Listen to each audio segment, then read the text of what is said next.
L'objectif de cette vidéo est d'expliquer le principe de fonctionnement d'AlgoTouch. AlgoTouch est un environnement de programmation visuelle. Son originalité est que le programmeur conçoit progressivement un programme en manipulant directement les données du problème à résoudre. Il n'écrit pas de code, mais enregistre la suite d'opérations qu'il effectue sur les variables du programme. Le logiciel produit automatiquement les instructions correspondantes aux opérations. L'utilisateur peut créer des variables, des tableaux, des constantes pour réaliser des opérations telles que les affectations, des calculs ou des comparaisons pour obtenir un résultat. Prenons un exemple simple. Créer un programme qui affiche la somme de deux nombres saisis au clavier. Tout d'abord, nous créons une première variable nommée A qui apparaît sur l'écran dans l'espace de travail. Nous attribuons une valeur à cette variable en glissant le clavier sur A et en saisissant 12. Ensuite, nous créons une seconde variable appelée B et donnons-lui une valeur, par exemple 13. Pour additionner les valeurs des variables A et B, nous ajoutons un additionneur sur l'espace de travail. Plaçons A et B sur les deux opérandes de l'additionneur. Le résultat est 25. Pour conserver ce résultat, créons une troisième variable nommée S.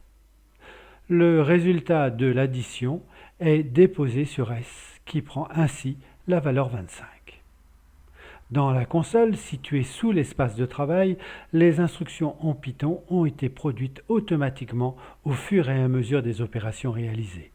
La lecture de A égale int de input de read de A. La lecture de B égale int de input de read de B. Le calcul, S est égal à A plus B. Notons au passage la syntaxe particulièrement complexe des instructions de lecture. Avec AlgoTouch, le code sera produit automatiquement et sans erreur. Pour le moment, nous avons simplement montré comment effectuer le calcul, mais sans créer de programme. Ajoutons un programme, une macro en AlgoTouch.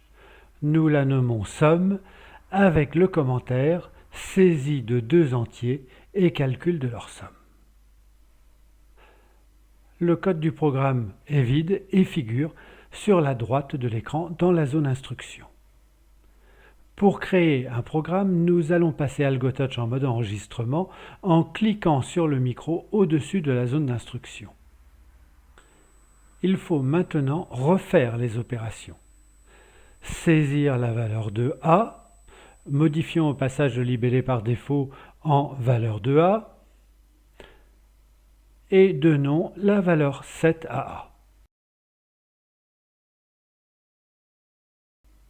Saisir la valeur de B avec le libellé valeur de B et la valeur 3. Additionner A et B avec un additionneur. Affecter le résultat 10 dans S.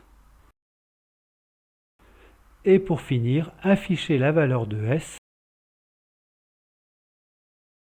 avec le libellé somme de A et B. Le programme est terminé, nous pouvons arrêter le mode enregistrement. Le code a été ajouté à la macro. Il existe trois manières d'exécuter le programme. Le mode normal, le mode en construction, le mode animation. Ici, nous utilisons le mode le plus simple, l'exécution en mode normal, qui est effectuée en cliquant sur le triangle noir de la macro. L'exécution donne le résultat attendu. Pour finir, nous allons chercher le code du programme Python avec l'onglet correspondant dans la zone de console. Le code produit dans cet espace est complet avec les déclarations des variables ainsi que le code. Nous pouvons copier ce code pour l'utiliser dans un autre environnement, par exemple le Python Tutor. Collons le code, lançons l'exécution avec les valeurs 12 et 13. Visualisons le résultat. C'est correct.